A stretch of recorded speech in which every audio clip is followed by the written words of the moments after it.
Hello, and welcome to another episode of Jaxon Talks. Everybody, with me, your host, Jaxon Stone, and I am really excited for today's episode. We have an amazing guest for episode number 84 of Jaxon Talks, everybody. Today, I'm joined by Dr. Nick Holton. He is an international speaker, consultant, trainer, coach, and he's worked with some executives, business people, elite athletes, anyone really who's interested in optimizing their potential, actualizing their peak performance, and having a sense of satisfaction and fulfillment along the way. And Dr. Nick has a PhD in educational psychology, and we will be getting into some of the meat and bones of motivation, of peak performance, of utilizing your strengths, some great stuff. I met Dr. Nick through the Flow Research Collective. I took a class called Zero to Dangerous, and Nick was actually my coach, and he was incredibly wise and insightful. And so I decided that more people should hear his wisdom. So he's on the pod. Thanks for joining us today, my man, Nick. Man, I appreciate that introduction, and I'm really happy to be here with you, kind of on the other side of the screen, as it were. So you get to ask the questions this time around. Yeah, I'm not as nervous this time asking you questions as you were when I previously was with you on a Zoom call. So that's good. Cool. Appreciate it. Yeah, glad to hear that. So awesome. But no, I'm happy to be here with you. I always like talking shop, and I don't know how much, wisdom and advice I have to provide. That's, they always say there's a first time for everything, and that's maybe the first time I've had those descriptors used with me, but I'll take it.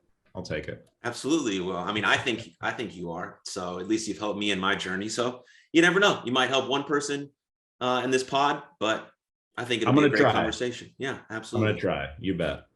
But for those people that are maybe listening to this episode because they follow you on social or they're fans of your work, I always start this podcast in the same way with the same question. I think it's a very important question, one that we have the potential to answer honestly and openly in certain situations could provide us more unity, more connection, more love. And I think that's really the way to go, especially in today's climate. We want more love. We need more love. And so I hope when I ask you this question that you feel like you can answer it honestly and maybe vulnerably. But Nick, how are you doing? Like, really, how are you doing? I'm tired, man. Yep. This is how we met. We talk about this a lot, but I try to live a pretty flowy, mostly optimized existence, at least, through Monday through Friday, or Sunday night through Friday at least. And we're sitting here on a Wednesday evening. It's hump day, which is beautiful, right? About to enter the downhill of the week, so to speak. So yeah, it's been busy. I mean, we were talking about it before I think, hit record, but it's been a productive busy. It's positive stress for the most part.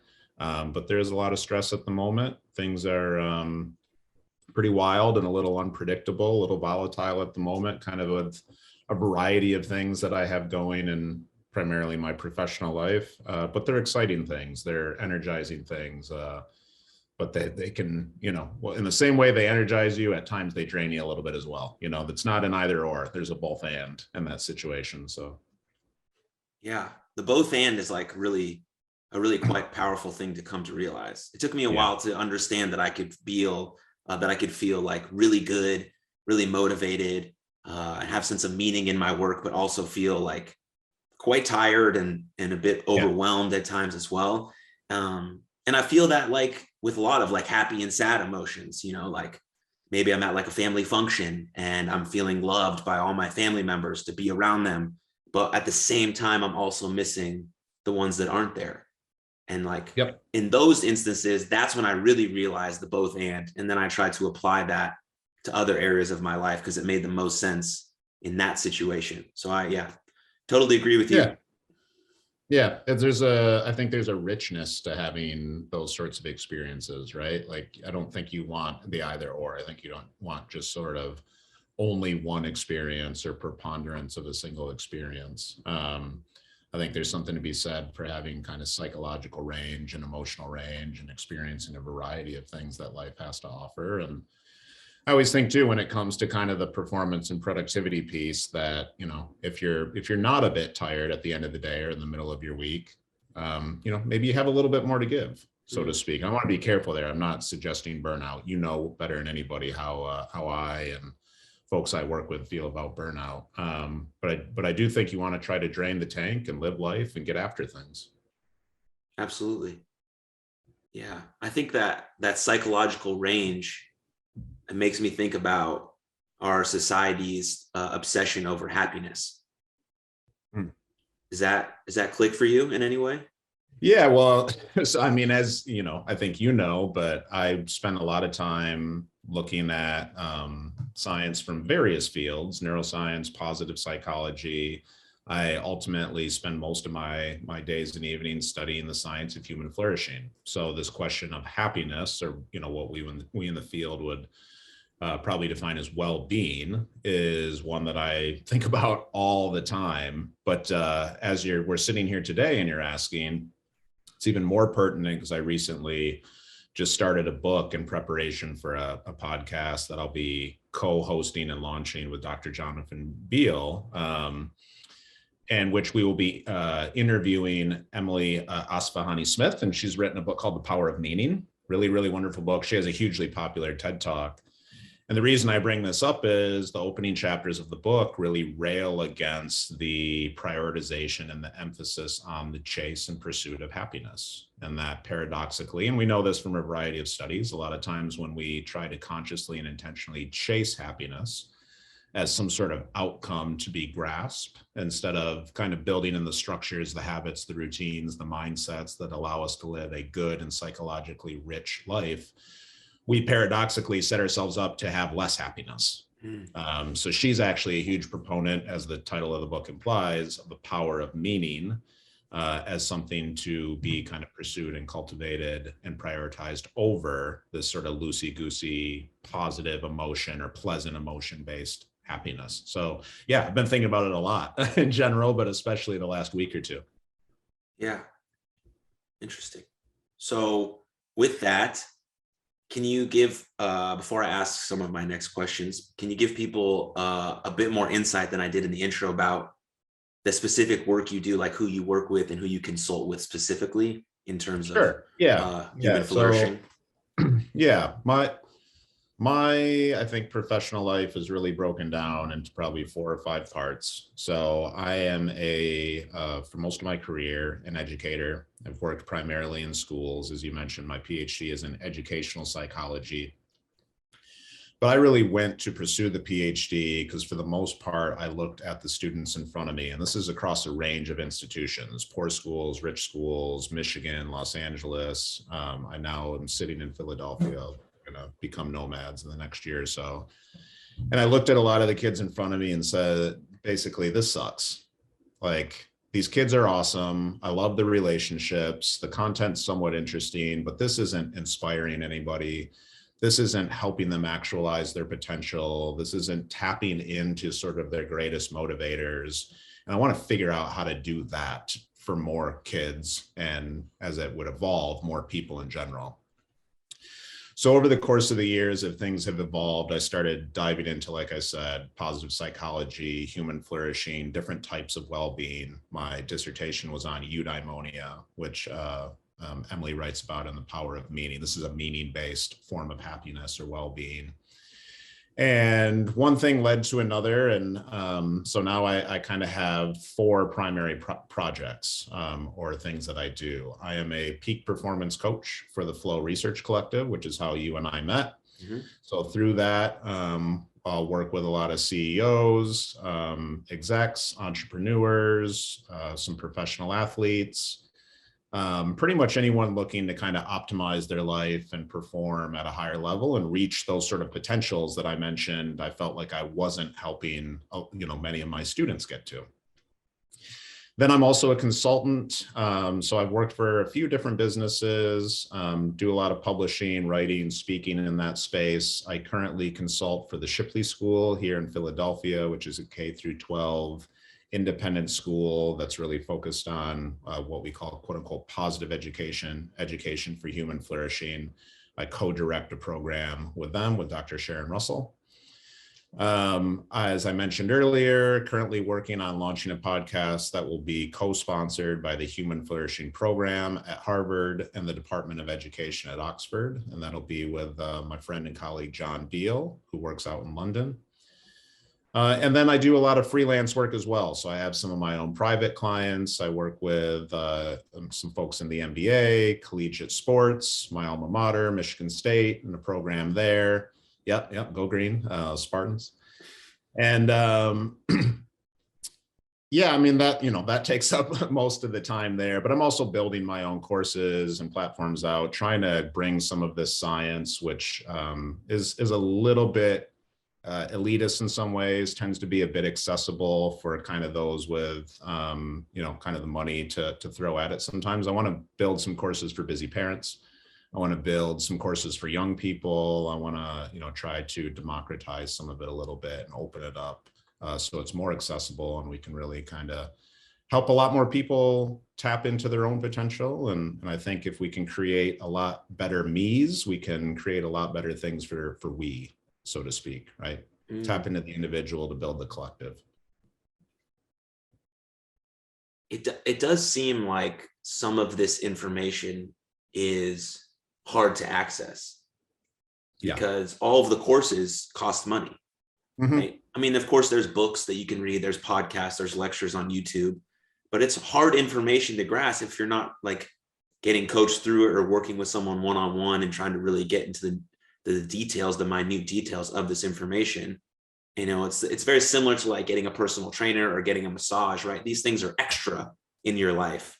And if you can't, afford rent, or you're thinking about where your next meal is, things that are very, very important for your survival, you're not thinking about really how you can flourish in your human existence. But really, if you could focus on that, all those other areas of your life would also benefit most likely, I think. So I think that's a brilliant idea to do that and make it more accessible. Well, you hit the nail on the head, and that's part of why, as a career educator, ultimately my true passion and sense of purpose is to mess up, at least in the United States, education, the way it's thought about, the way it's done, in part because of what you just mentioned, right? I'm not so convinced. So I'll pick on my own, subject. I have a bachelor's degree in history and I taught it for a decade. I'm not so convinced that we should be spending years and years teaching history when kids have no fundamental understanding of motivation, emotional intelligence, resilience skills, how to focus, how to develop, grit, willpower, self-control, all sorts of different things that can enable them to really be sort of the best version of themselves. So I would like to see those as sort of the fundamental and the essential, right? Kind of the automatic, not the electives, not the additional, not the if we have time to get to this sort of thing. So in many ways, it's thinking about kind of flipping the system on its head a little bit, moving away from just sort of, test scores, grades, and content knowledge, and more focusing on individual experience, self-actualization, as Scott Barry Kaufman would say, and, thinking about the system quite differently. Amazing. Yeah. Do you think that people don't focus on some of those skills that you mentioned because they don't think they're trainable, maybe, or they don't think they're relevant, or because you can't there's no metric to test how well someone is or not doing? Why do you think that that's the case? I think there's probably a lot of variables at play. I don't think it's monocausal, so to speak. If I were to label a few, having spoken to a lot of parents, I think a lot of parents in the United States look at the system and say, like, this isn't it. This isn't doing it for my kid. This isn't necessarily preparing them for life or, helping them understand who they are. But they're also not willing to get off that train. They're a little scared, right? There's a certain pressure to play the game, advance to the next level, get the grades, take the tests, go to the certain schools that have big names and all that sort of stuff. So some of it's fear, I think. Some of it's comfort with the status quo. I do think you're right that in some cases, people don't know what they don't know, or they think maybe that some of these skills aren't trainable. They think they're quote unquote soft skills. That school is for, I've had a lot of teachers and colleagues tell me school is for learning, And I basically respond, yeah, no shit, Sherlock, but what are we learning? Right. Yeah. I'm still, all due respect to, I got a lot of friends who are wonderful, wonderful teachers and math teachers. I'm still waiting for the day Pythagorean's theorem comes in handy for me, but I use emotional intelligence every day, or at least I try. My wife might disagree or tell you some days I could use a little more of it than others. So yeah, I think some of it is uncertainty, ambiguity, fear, comfort with the status quo. There's a lot of different things playing into that. And it's been this way for a long, long time. So got it. All right. Sounds good. Yeah. But so on to my next question or topic that I kind of want to discuss is that you mentioned that you work with elite athletes, MBA, college, and business execs, so elite performers in the business world. I'm very what's the word? Interested. There it is. Interested in that because I once was a Division I athlete, and now I work with young kids. So I'm trying to get them to that level if they choose to go on that path. There's no hacks. I'm not asking for hacks or quick tips or any of that kind of mumbo jumbo, but I am sort of asking what you've learned from working with them and how has that impacted your own life? Yeah, athletes have the same problems everybody else does. I think trying to tease out and separate quote unquote sports psychology from, other forms of psychology and psychological research, thinking about well-being is probably an incomplete view of what is required to be sort of the ultimate performing athlete. I think a good example, I'm obviously a big sports guy, coach for a long time, played at a relatively high level myself. And so I follow a lot of different sports, a lot of different athletes. Look at now, you can find peak athletes, the Tom Brady's, the LeBron James, that they're spending, millions on not only their bodies, but on their minds, right? Active recovery. LeBron's spokesperson for the Calm app, right? Mindfulness and meditation. The athletes I work with, particularly, a lot of times they're dealing with anxiety. They're thinking about how to manage stress. We hear more and more about athletes that after they retire, they talk about, playing games while they're, high on certain substances just to help them cope with some of the pressure and the things that they're dealing with. It's just not physical. I always think of I like the line from Dr. Andrew Huberman, who has a wonderful podcast that, really nothing in life is maybe 80% mental and 20% physical or vice versa. It's all 100% nervous system. So if you're not dialing in all these different components of our biology and the human experience, you're missing part of the equation, right? So the way that I approach it, and I'm currently building a kind of a sports psych program with a colleague of mine who works with some NFL players, professional golfers, MLB, that sort of thing. This is really what we want to kind of bring, to the extent that we can, to the field, is more of a holistic look, not just on the performative side, but the well-being and the mental side as well, in ways that enable the physical side to kind of thrive and flourish a little bit more, right? Looking at it more holistically, not just try to separate body and mind and treat one more than the other. First off, I'll be your test dummy for that sports psych course. So you can appreciate it. Love it. Yeah. You can send it my way. Very interested in that. Yep. But yeah, I'll definitely take your course 100%. Awesome. But also, I think I've had this discussion with a few people, to some of my old college buddies, about how to make it possible to strive for one goal that's pretty lofty goal, NFL, NBA, Olympic, and being almost one track minded, kind of obsessed, because you sort of have to be if you want to get to that level, but also being able to maintain your health and your wellness and not reaching that peak and then getting there and having the experience and then having just everything else fall apart. Is that possible? How do we do that? I know you kind of just spoke about it, but. Yeah, well, I think you touched on a couple different levels or elements of this. Excuse me. You mentioned the word obsession, right? So what I hear when I think about that is passion, right? But there are different types of passion. There is obsessive passion, where you feel really kind of compelled to do something. It doesn't necessarily come with a preponderance of pleasant emotion like we associate passion with. Then there's harmonious passion, which does come with that preponderance of pleasant emotion. And it's aligned with an authentic self, a sense of self. We're intrinsically motivated. We engage in experiences that are autotelic, right? And you'll know this word from some of your work in flow, experiences that are in and of themselves rewards. So when you can find a passion, right, where something is in and of, but we don't mean it in a negative connotation, we mean in a you love to do it, that I think is one of the first fundamental keys to reaching these highest heights, because ultimately, as you described, it takes a certain level of diligence, discipline, maybe you want to call it obsession, to be in the gym every day, right? To be on the course every day, to be in the pool every day, whatever the sport is, right? You know, Tiger Wood, like I've sometimes heard that in order, you know, in golf to change your swing maybe an inch, you need to hit about 10,000 balls, right?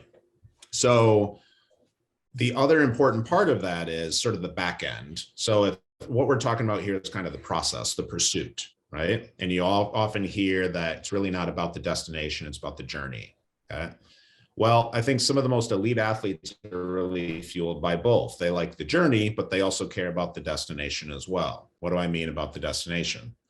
If you rely only on the destination, you're setting yourself up for a pretty big disappointment and fall, because the destination, while satisfying, so say it's a championship, a title, you know, being a Division I athlete, winning a conference championship, right? It'll vary depending on people and their goals. The destination and the satisfaction experienced from reaching it is temporary. You're going to experience what we call hedonic adaptation. Hedonic adaptation is our tendency, and this is kind of a neat little ability for human beings, to adapt to that which makes us happy and unhappy. Okay, so we have a set baseline level of happiness throughout the course of a day, week, month, year, whatever.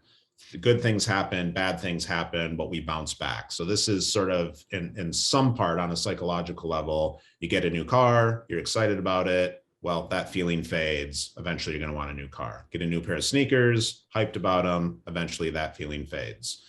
Have a spouse, right? There's good science that shows like the honeymoon period's a real thing, and that on average couples return to baseline levels of happiness about 2 years in. We get used to things. We get used to each other.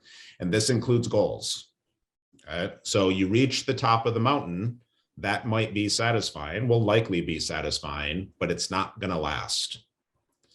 So you better enjoy the ride on the way to the top of the mountain. And that brings us back to that sort of idea of harmonious passion. It's not really the journey or the destination. It's a bit of both, I think, psychologically speaking. So I think most of the peak athletes that you see, some of the best, they have this harmonious passion, right?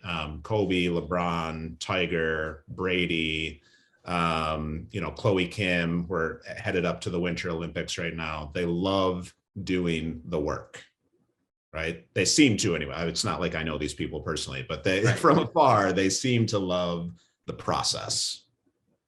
Yeah. You mentioned hedonic happiness. Is there a other side of the spectrum of that word? Is there an opposite of that? Well, I kind of mentioned it earlier, and I wouldn't call it an opposite, but it's a distinguishment. There's a lot of different scientific types of well-being. So hedonia is one of them, and a lot of your listeners have maybe heard the term hedonism, right? This is the same idea. So it's basically an affect-based well-being. Affect is basically means emotion. So if we are hedonically happy, we're probably going to have the presence of more pleasant emotion than unpleasant emotion, right? If we're unhappy, more unpleasant than pleasant. This typically, is my understanding of a lot of the research, is not a very good predictor of overall life satisfaction. It's momentary. It's somewhat subjective.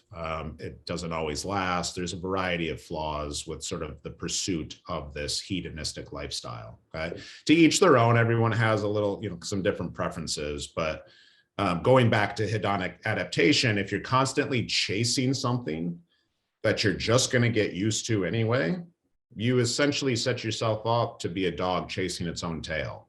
You never quite catch it. Okay, so that's problematic. Another type, which I mentioned I wrote my dissertation on, is eudaimonia. And this is really the cultivation of virtues, of character, experiencing personal growth, and finding something meaningful to care about and to contribute to. Okay, and I mentioned the book, The Power of Meaning. This is really what that book is advocating. That does tend to be highly predictive of overall life satisfaction. Then you can get into other, topics and concepts. What is life satisfaction? It's more holistic, it's retrospective, it tends to be a bit more stable, whereas eudaimonia and hedonia could sort of move, moment to moment, day to day. Life satisfaction is going to be a little bit more static. Subjective well-being, which is pleasant affect, negative affect, or unpleasant affect, and overall life satisfaction. Flourishing, I'm sitting here in Philly, close to the University of Pennsylvania. They're big proponents of a model called PERMA, or PERMA-V, PERMA, positive emotion, engagement, relationships, which is one of the single greatest predictors of life satisfaction globally, meaning, accomplishment, and vitality. Vitality is, physical health for the most part, energy, vibrancy, sleep, nutrition, movement, things of that nature. So there's a lot of different ways, scientists, we like to be super specific and kind of like overcomplicate things at times, and sometimes appropriately complicate them. So yeah, hedonism is really just one form. And I think, the research is, shown for the most part, not necessarily the most useful or the most robust. Wow, that makes a lot of sense to me, because I am doing this course. I'm doing another course right now, big shocker. But anyways, the module 1 is called Eudaimonology. Okay. And it's basically, they phrased it into the study of a good soul. Okay. And they phrased that into being flourishing via virtues. Yep. And I just did that module, and then now you're speaking about it. And so by proxy, you're still coaching me. Hey, I love it. Yeah, the job never ends. Yeah, that's right. That's right. Yeah, I mean, it's an old term. It's it's an Aristotelian term. Goes all the way back to ancient Greece. The basic idea was develop these virtues, use them to be a good citizen. Was sort of I think the simple translation, as well as I understand it. I'm not an ancient Greek scholar or philosopher by any means, but the modern context, it's a little more complicated. A friend of ours and a friend of the show, I mentioned the podcast Flourish FM. We interviewed Dr. Todd Kashdan, who's a professor of well-being at George Mason, and I just saw him post on Twitter the other day. I think there's 63 different sort of definitions or conceptualizations of eudaimonia in the scientific literature. So, like I said, sometimes we overcomplicate things a little bit. That's so much. 63. Yeah. Well, yeah. I'll stick with the flourishing basically via virtue is good for me. Right. It works for me. Yeah, love it. So on to my next kind of subject, which basically encompasses all of this stuff, right? Which we heavily discussed during my course at 0 to Dangerous. I got really interested in flow. It's a magical thing. Could you just describe flow and what it means, and how can it be applied to human flourishing, basically? Yeah, I mean, I won't spend too much time on the different definitions, but like we just said with eudaimonia 63, there's sort of different conceptualizations of flow. But I think some of the unifying components or characteristics is that it's a state of deep immersion, maybe the deepest immersion, right? So you get completely absorbed in what you're doing. There tends to be a feeling of oneness with what you're experiencing, meaning there's a loss of sense of self. There tends to be a dilation of time. It might speed up, it might slow down, kind of move, frame by frame, sort of in slow motion. The inner critic shuts down. You're sort of optimized in sort of this challenge skills ratio, which requires very, very deliberate attention.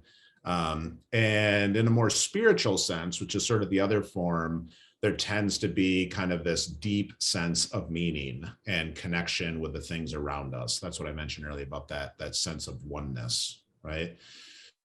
So, most people can kind of gravitate to and understand this idea. It's not mindlessness. It's not zoning out. In sports terms, I think the closest thing you can come to is sort of getting into the zone, right? Or being clutch at the end of a game. For runners out there that listen to the show, the closest thing you're going to experience is probably the runner's high, so to speak. But it's not mindless. It's not habitual. It's deeply, deeply engaged and focused. And so the simple example is anything you do where you can kind of put your head down, get into it, and time can pass without you really noticing, right? Oh, I thought I was doing that for 15, 20 minutes. It's been 2 hours, probably in flow during that, right? Something along those lines.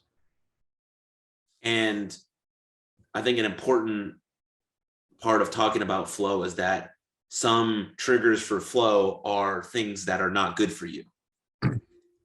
That's important too, because if you're robbing a bank, you're going to get into some flow because there's a lot of the triggers there that we can discuss that will get you into the zone or into flow. And so I think that's important too. Yes, as you recall, Flow Research Collective and the executive director, Stephen Kotler, who's written multiple really wonderful books on what he describes as flow.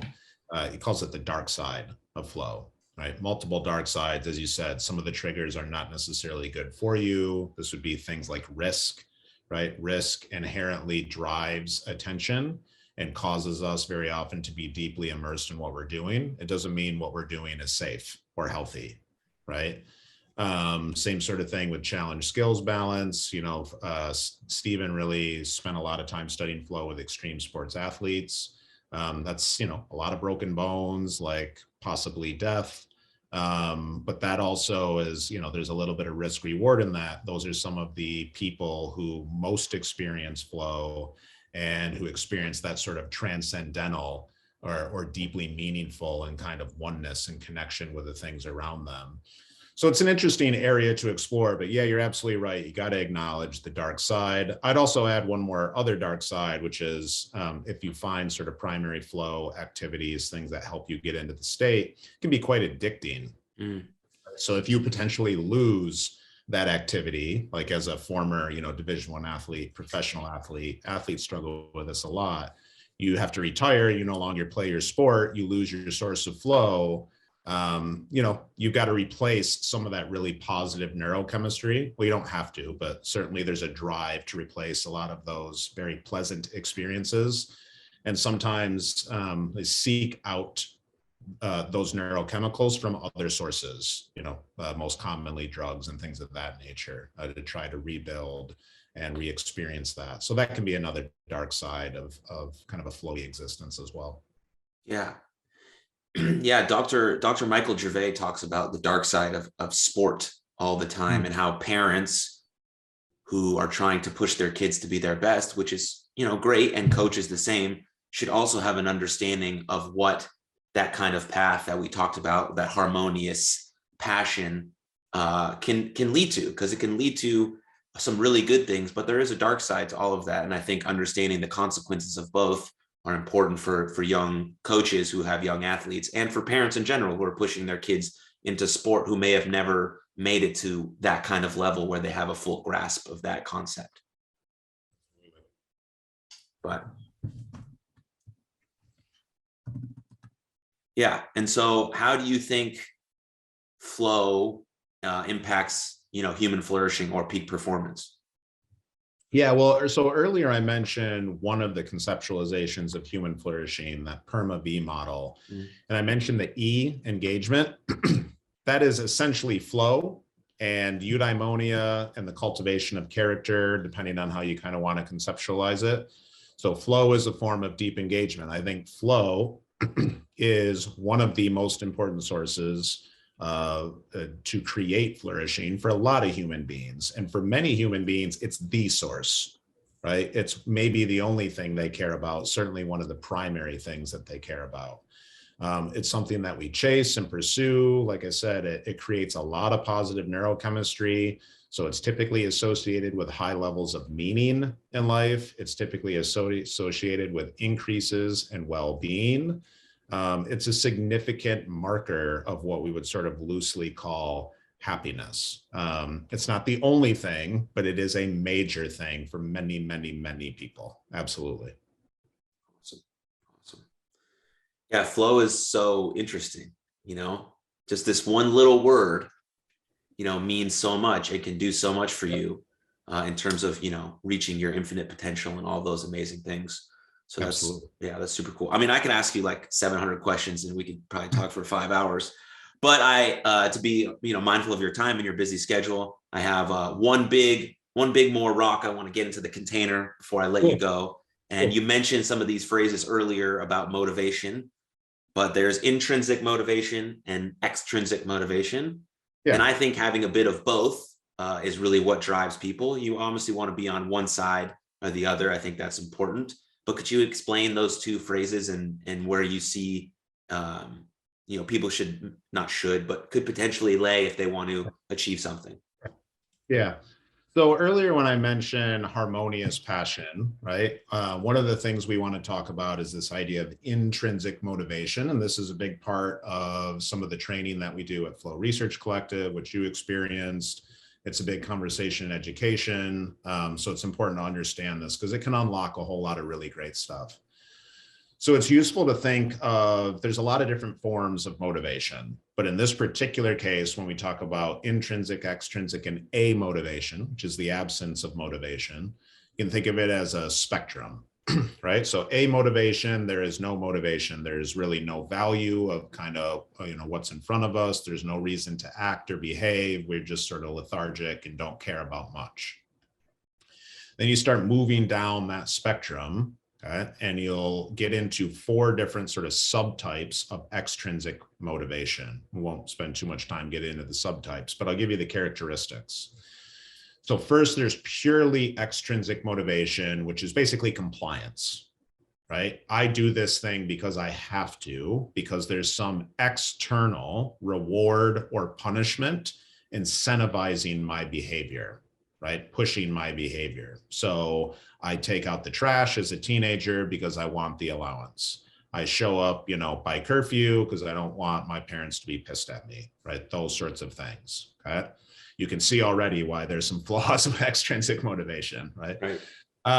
As you start to move down the spectrum, what you get is less non-valuing, less compulsion, right, or compliance, and more alignment with the self, okay, more authenticity. So as you move down that spectrum and you get closer and closer to intrinsic motivation, we start to value, okay, certain things a bit more inherently. I mentioned autotelic experiences earlier. They're congruent with the self, they're synthesized, we see the inherent value. And what that does is move the brain's prediction, because motivation is a prediction, right? It is basically us saying that if we exert this energy, cognition, physical energy, emotional energy to engage with this thing, we're going to get this particular reward back. And if we get that reward, we're likely to sustain motivation. We're going to keep, right, generating the same prediction. And if we don't, we're probably going to stop. So the rewards, as you move more and more down the spectrum, are intrinsic rewards, okay? Autotelic experiences, satisfaction, pride, engagement, like flow, right? Personal growth, meaning, purpose. It's not necessarily accolades, money, rewards. Those are extrinsic motivators. They're external. They're outside the self. Now, to your question specifically, I think it's an important one. And this brings us nicely full circle. It's not an either or. I think there's a bit of a both and in this, right? I would argue, having studied a lot of this research and intrinsic motivation, that ideally people should want to be predominantly intrinsically motivated. Right? Why? Well, if you're doing something out of compliance, it typically is going to lead to bare minimum effort. You're going to do just enough to get the reward, the carrot that's being dangled in front of you, or just enough to avoid the punishment, okay, that's being, that you're potentially being threatened with. Intrinsic motivation, again, it comes back to harmonious passion. If you enjoy engaging in the experience yourself, that is the reward. It means you want to keep coming back to it. And it's much easier to engage in the long-term processes that lead to really profound, what I would say, sort of peak potential like outcomes. That said, motivation is not consistent. So there are times in life where your intrinsic motivation might be waning for whatever particular reason. And maybe you do need to dangle a little carrot in front of you to kind of get you back, in the saddle, so to speak. And there's plenty of studies that'll show this. It's really not kind of 100% of one and 0% of the other. You'll see different sort of motivational profiles. And again, I would say that, if you're looking at a bar chart, you want the intrinsic a little higher, but that doesn't mean there's a complete absence of extrinsic from time to time. So you're right. I think there should be a bit of both. Yeah. And then on the side of the intrinsic motivation, that's where we're most heavily like utilizing our strengths, if we even know what those might be. Or do you have to know what your strengths are to then utilize them in an intrinsic way? Or does that make sense? Yeah, I mean, I'm processing here. I mean, I don't think you certainly don't have to know what your strengths are in order to use them, right? When you say in an intrinsic way, if I were to translate that into say, congruent with the self, synthesized and autotelic, I think more often than not, you're going to see an overlap or like a correlation there. Just remember, like the basic definition of an intrinsic, intrinsically motivated activity is that the experience itself is satisfying. So typically that means we like that we're doing it. Generally, that means we're good at it, right? Now, by good at it, that could vary, about the challenge skills balance. So we often want to kind of push the edge of that to get into flow. But, I don't know a whole lot of people or a whole lot of situations where they try to engage in something, find out they're terrible at it, have a really great time doing that, and then say, okay, I want to come back. I'm really intrinsically motivated to do that again. Typically, there's some presence of strength present in those sort of experiences, I would say. That makes sense. Amazing. We're just barely, obviously, just scratching the surface of just what I learned at the Flow Research Collective, and obviously what you've been studying and doing research on for years. So that was amazing. Thank you for your wisdom and insight, which it was very wise and insightful. My pleasure. I like talking about this stuff, and you had some great questions. So thanks for your insightful line of questioning. Yes, thank you. Yeah, you're welcome. Thank you all around. Where can the listeners here of Jaxon Talks, everybody, find you on social if they want to see more, hear more? Yeah, I'm, just kind of on the usual platforms. Primarily, I'll post a lot of stuff, content videos, that sort of thing on Instagram. It's just at Dr. Nick Holton, Nick Holton. We will be launching the podcast called Flourish FM in the spring. So that's at Flourish FM podcast. Haven't launched it yet, but we're going to start teasing some of the material, some really wonderful conversations, and you can follow us there. And anyone that wants to get in touch with me can just come to my website. Again, just nickholton.com. Sweet. I'm pumped that you're getting into the podcast space. That's great. Thank you. Yeah, we're excited about it. It's been a lot of fun. Should be interesting. Yeah, there's some really good ones out there, and I think you'll join that crew of doctors who are putting out really good podcasts. I hope so. We should be so lucky and so fortunate, but we'll see. We're talking to lots of interesting people, so we'll try to rest on the shoulders of those giants, I guess. Yeah, absolutely. Well, good luck to you in that space. Thanks, bud. Appreciate it. Yeah, this was a lot of fun. Yeah, thanks to you for watching. Thanks, Dr. Nick, and appreciate you guys listening, watching. Share this with a friend, and talk to you guys next time. Cheers.